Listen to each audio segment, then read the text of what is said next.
तो वह वीडियो तरह खतरा पे लेगा यहाँ विरोधियों पर जमकर बरसे शुक्राईनाथ और भागा था या कैसे और कितने बजे गया था। सुनो पूरी सच्चाई। भैया लाइव वीडियो है शुक्राईनाथ जी की और बहुत कुछ अभी अभी लाइव आए थे, इनमें बोल दिया है वीडियो में कि भाई जितने भी आरोप लगाए गए हैं असल में तो कोई पुख्ता सबूत नहीं अब तक भी नहीं आया है कि कैमरे ले गया फलानी हो गया दिगड़ी हो गया। अरे कोई सबूत तो दिखाओ। और बाबा ने इसमें यही बोला है कि यहाँ खोल कर देखो भला, ये जो उन्हें थंबनेल लगा रखा है ये उस बात का जिक्र है, उसमें कितना बड़ा कैमरा लग रहा है, ये है वो बहुत सारी बातें बाबा ने बोल रखी है। तो पहले आप पूरी वीडियो देखो था और फिर आखिरी में कमेंट करिए।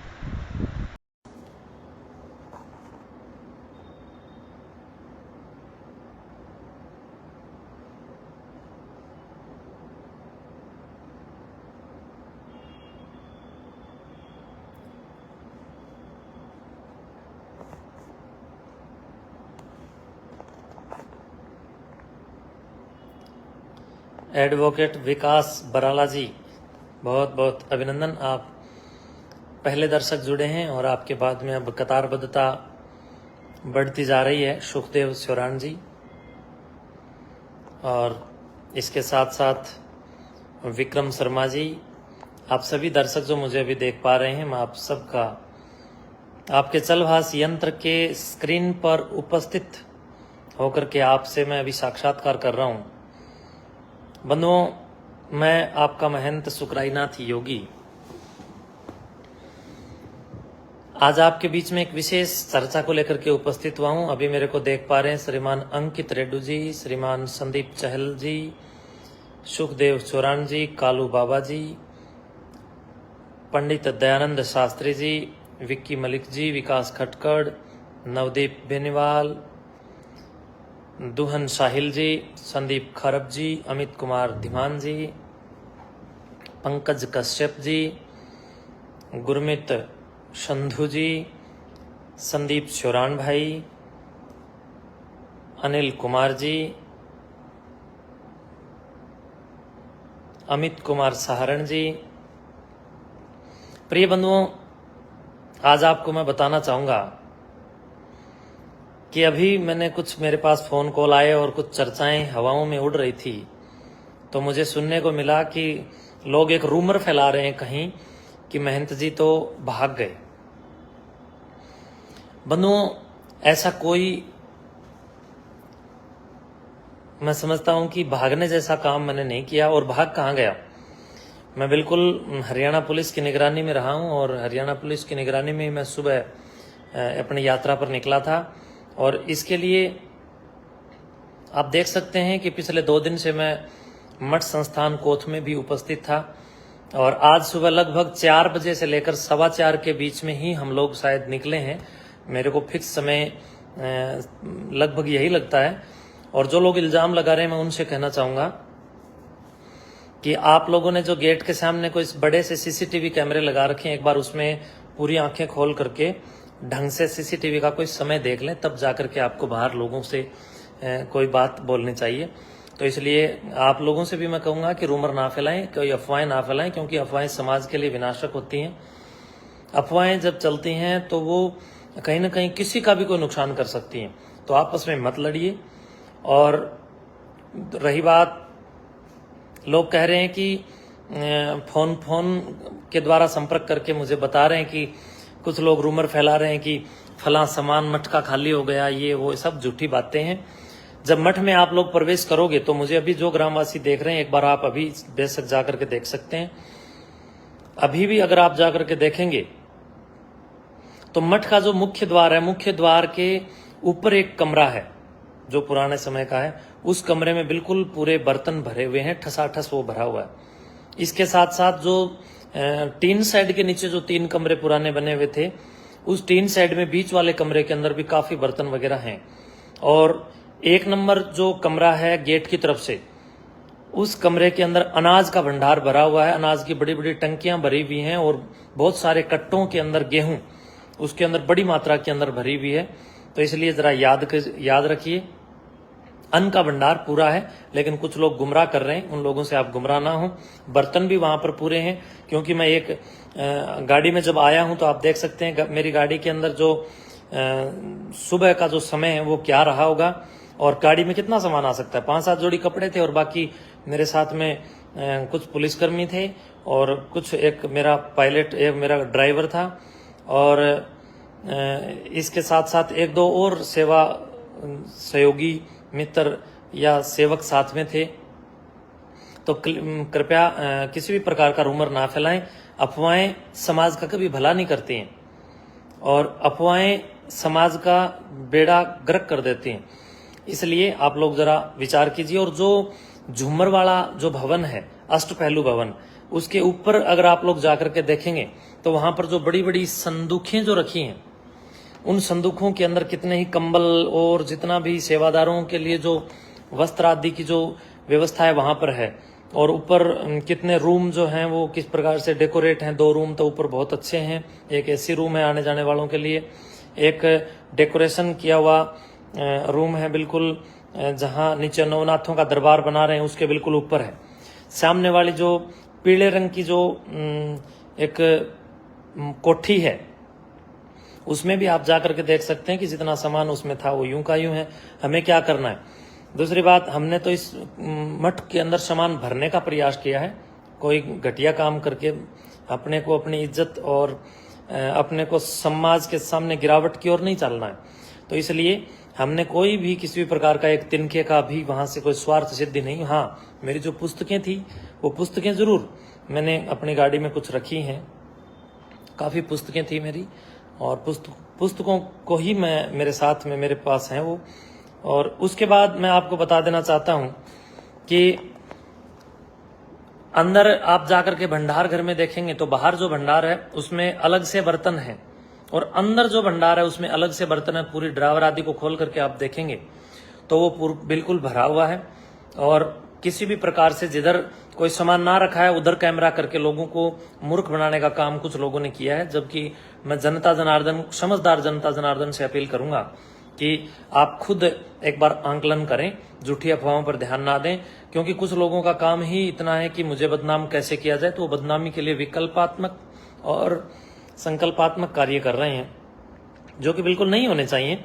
क्योंकि ये लड़ाई जो थी, ये लड़ाई जब तक मेरे साथ चल रही थी तो मैं लड़ रहा था, लेकिन जब लोग आपस में लड़ने लग गए, उग्र और एक दूसरे के खिलाफ उकसाने वाली टिप्पणियां करने लग गए, तब मैंने ये विचार किया कि आपस में लोगों को लड़ा के नहीं मारना है। तो जो लोग लड़ें और फिर मैं वहां गद्दी पर रहूं तो ये कोई अच्छा मामला नहीं है। तो नाथ संप्रदाय की बैठक हुई, ये सारी बातें वहां हुई। उसके बाद मैं आपको बता देना चाहता हूं कि हमें कदाचित इतना नहीं गिरना चाहिए कि किसी को गिराने में हम इतने गिर जाएं कि गिरने का स्तर ही माइनस में चला जाए। तो कहीं ना कहीं कुछ लोगों के द्वारा ये मिस्टेक हुई है, उन लोगों ने ये गलतियां की हैं, लेकिन मैं समझता हूं कि उनकी गलतियों का खामियाजा आम समाज क्यों भुगते और आम जनता क्यों लड़ करके मरे। तो इसलिए आम जनता को बचाने के लिए भी ये फैसला बहुत जरूरी था। दूसरी बात, आप जनता जनार्दन ने मुझे जो पिछली 5-7 साल में जितना लाड प्यार दिया है उसका ऋण मैं पूरा कभी चुकती नहीं कर सकता, लेकिन मैं प्रयास करूंगा कि जितना भी मेरे से बन पड़ेगा मैं आप जनता जनार्दन की सेवा में हमेशा जीवन भर रहूंगा।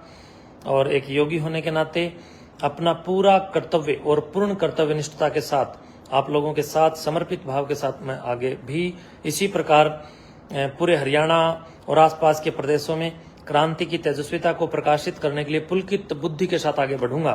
जिस प्रकार हमने पिछले वर्षों में काम किया है, ठीक उसी प्रकार हम आने वाले वर्षों के अंदर भी बड़े लेवल पर काम करेंगे और हरियाणा के अंदर शिक्षा की अलख जगाएंगे, नशाखोरी के खिलाफ काम करेंगे, जन जागरूकता के लिए भी काम करेंगे, और जितना भी बन पड़ेगा वृक्षारोपण से लेकर जल संरक्षण से लेकर भ्रूण हत्या के खिलाफ हम पूर्ण प्रतिबद्धता के साथ कटिबद्ध होकर के खड़े होंगे और संकल्पों के साथ खड़े होंगे, और औरों को भी संकल्प अभियान में जोड़ेंगे।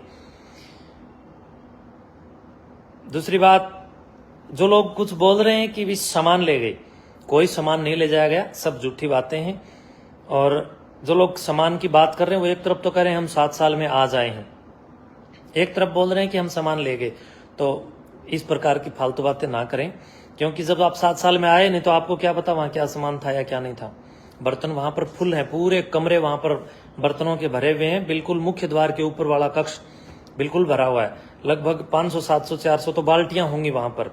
और हर बार भंडारे में जितना नया बर्तन खरीदा जाता है, फिर वो भंडारे में काफी बर्तन इधर उधर हो भी जाते हैं, लेकिन फिर भी हम लोग हर बार भंडारे में नए बर्तन खरीदते रहे हैं। तो आप जनता जनार्दन के बीच में हो। रही बात मठ के हिसाब किताब की, तो मठ का हिसाब किताब जल्दी ही कुछ दिनों में हम लोग सभी साधु संत पूज्य महंत पीर हमारे हम लोग इकट्ठे होकर के सारे संतों के बीच में वो सब हिसाब किताब भी हम लोग देंगे। एक भी पैसा अगर मठ का कोई खाएगा तो मैं समझता हूँ उसको प्लास्टिक के कीड़े पड़ेंगे, चाहे उसमें मैं हूं चाहे कोई और हो। तो कभी भी हम लोगों को धार्मिक संस्थानों का पैसा अपने व्यक्तिगत कार्यों के लिए प्रयोग नहीं करना चाहिए। समाज के उदय के लिए, समाज की भलाई के लिए हमें कहीं न कहीं सामाजिक अर्थव्यवस्था का, सामाजिक अर्थ का प्रयोग करना चाहिए, व्यक्तिगत के लिए नहीं। दूसरी बात, आप सबसे कहना चाहूंगा कि जितनी भी अफवाहें फैल रही हैं उन अफवाहों पर ध्यान ना दें, केवल और केवल अफवाहें हैं। और रात 3 बजे कुछ लोग कह रहे हैं कि रात 3 बजे आप गए हैं, तो ये सब बनी बनाई बातें हैं। और इसकी सच्चाई जानना है तो गेट मठ के बिल्कुल बाहर मेन सड़क के ऊपर सीसीटीवी कैमरे लगे हैं। तो जब हमारी गाड़ी गई है और मैं पुलिस की निगरानी में हूं, पुलिस की निगरानी में गया हूं, तो इसमें भागकर जाना या नए जाने का तो कोई सवाल ही नहीं उठता है। और मैं अपने काम के लिए गया हूं, एक कार्य के लिए गया हूं। उस कार्य की सिद्धि के बाद मैं फिर आप लोगों के ही बीच में और मिलते भी रहेंगे, और जो है एक दूसरे के साथ मिलकर के अपने मठ का विकास हो, इसके लिए भी हमें प्रेरणा पुलकित करनी चाहिए और हम लोग करेंगे। और मैं बधाई देना चाहता हूं हमारे योगीराज, जो वहां पर अभी नवनिर्वाचित गद्दी नशीन योगी जिताईनाथ जी महाराज हैं। जिताईनाथ जी गद्दी पर आसीन हुए हैं, उनको मेरी ओर से बहुत बहुत बधाई। मेरे अच्छे मित्र हैं और हम दोनों के बीच में जो छोटा मोटा मतभेद था वो बिल्कुल खत्म हो चुका है, कोई मतभेद नहीं है। गद्दी पर रहना तो संत को ही है, चाहे वो कोई भी संत हो। तो इसलिए साधु संत सब एक बराबर हैं। और योगी जिताईनाथ जी का भी आप लोग साथ दीजिए जिस प्रकार मेरा दिया था, और मिलकर के सारे अपने मठ को और अपने समाज को उन्नति के पथ पर आगे लेकर के चलिए। क्योंकि योगी जिताईनाथ जी ने अब कार्यभार संभाला है और धीरे धीरे वो इस सारे मैटर को समझेंगे, और समझने के बाद आप लोगों का जब उन्हें सहयोग मिलेगा तो वो बहुत कहीं न कहीं बड़े स्तर पर काम करेंगे। बड़ौदा और कोथ दोनों गांवों की पुरानी कहावतें भी रही हैं, इनमें कोई फर्क नहीं है। बड़ौदा, कोथ, नाड़ा, खापड़, गैबीनगर, जयजवान, बरसोला, बुडायन, कापड़ो, ये सारे गांव एक मित्र गांव हैं। इसके आसपास में गांव भोंगरा है, बुडायन है या अलीपुरा है, या आसपास में जितना भी परिक्षेत्र मंडल है वो सब एक मित्र मंडल के रूप में रहे और मिलकर के अपनी गद्दी परंपरा को, पौराणिक परंपरा को, सिद्धों की परंपरा को, संतों की परंपरा को आगे बढ़ाएं। और इन इल्जामों से और इन फेक न्यूज खबर से बिल्कुल बचिए। रही बात मेरे अंदर लगे हुए सीसीटीवी के डीवीआर की, उसमें हमारा रिकॉर्ड है। कल को कोई घटना ना घटे, कल को कोई इल्जाम ना लगे, उसके लिए वो रिकॉर्ड हमें सुरक्षित रखना होता है। वो रिकॉर्ड हमने सुरक्षित रखा है। और क्योंकि उसमें पिछले 1 महीने का या 1.5-2 महीने का जितना उसकी वो क्षमता जो रही होगी, उस पूरी क्षमता का वीडियो क्लिप उसके अंदर जो लाइव रहा है वो सेव है, तो वो हमने सेफ उसको रखा हुआ है। और ये सब फालतू बातें हैं कि कोई किसी भी प्रकार का वहां से कोई सामान उठाया, कुछ नहीं। तो इसलिए भाईचारे को बनाए रखें, मिलकर के रहें, एक रहें, नेक रहें और अपने मन मस्तिष्क की शुद्धता को रखें। और जितनी भी ये जो रूमर जो चल रहा है इससे आप बचें और गौओं की सेवा करें, खूब करें और मन लगा करके करें, और जितना भी हो सकता है अच्छा करें, सेवा करें। हम लोग आने वाले समय के अंदर फिर बड़े स्तर पर काम करेंगे, मिलकर के हम सब काम करेंगे, तभी अपना हरियाणा नंबर 1 बनेगा, आगे बढ़ेगा। और एक दूसरे को गाली देना या किसी को छोटे शब्द से अलंकृत करना एक छोटी सी बुद्धि का, एक अल्प सोच का, एक टूटी हुई या कहीं न कहीं विकृत बुद्धि का प्रतीक होता है। लेकिन किसी को सम्मान देना एक बहुत बड़ी बात है। इसलिए मैं आप सबको सम्मान दे रहा हूं, जितने भी हैं और जितने हमारे साधु हैं उनको भी। और मैं समझता हूं दूसरे को सम्मान इज्जतदार आदमी दे सकता है, क्योंकि जिसकी खुद के पास इसकी इज्जत नहीं हो, दूसरे को क्या इज्जत देगा। इसलिए हमें एक दूसरे को गाली गलौज नहीं करना चाहिए। क्यों? क्योंकि अगर आप गाली दे रहे हो तो आपकी इज्जत भी शून्य है, तो आप दूसरे की इज्जत के साथ खिलवाड़ करने का प्रयास कर रहे हैं। इस प्रकार की भरसक प्रयासकता कहीं न कहीं रुग्णवादिता को स्पष्ट करती है और समाज के अंदर एक बहुत ही निचले स्तर की सोच का उन्माद पैदा करती है। तो आपस में गाली गलौज देकर के एक दूसरे के जाने दुश्मन ना बने, बल्कि एक दूसरे के साथ अच्छा बोलें और अच्छा व्यवहार करें। और उसके बाद भी अगर कोई नहीं मानता है तो कानूनी परिक्षेत्र में आप जाएं, कानूनी प्रक्रिया हमारे पास है, तो कानूनी कार्रवाई उस पर की जाए। और इन्हीं शब्दों के साथ मैं अपनी वाणी को विराम देते हुए आप सबको बताना चाहूंगा कि मैं अपने कार्य से मठ से बाहर गया हुआ हूँ। हमारे मित्र, हमारे योगी जो अभी नवनिर्वाचित पीठ पर हुए हैं, तो मैं उनको एक बार पुनः बधाई भी देता हूं और आप सबसे शांति की अपील करता हूं कि कृपया शांति बनाए रखें, एक दूसरे को भड़काएं मत। आपस में भड़काओगे तो आपस में नुकसान होगा। एक दूसरे के खिलाफ भड़काना बंद करो और एक दूसरे को गले लगाना शुरू करो, मिलकर के अपना भाईचारा बढ़ाओ और जो भी आगे होगा वो भी अच्छा होगा, जो हुआ है वो भी अच्छा हुआ है, जो पीछे हुआ वो भी अच्छा हुआ। तो ये गीता का ही एक ज्ञान है। तो इसलिए मैं समझता हूं कि योगेश्वर श्री कृष्ण के इस महान चरित्र को भी हमें अपनाना चाहिए और गीता जैसे शास्त्रों का भी अध्ययन स्वाध्याय करना चाहिए। धन्यवाद।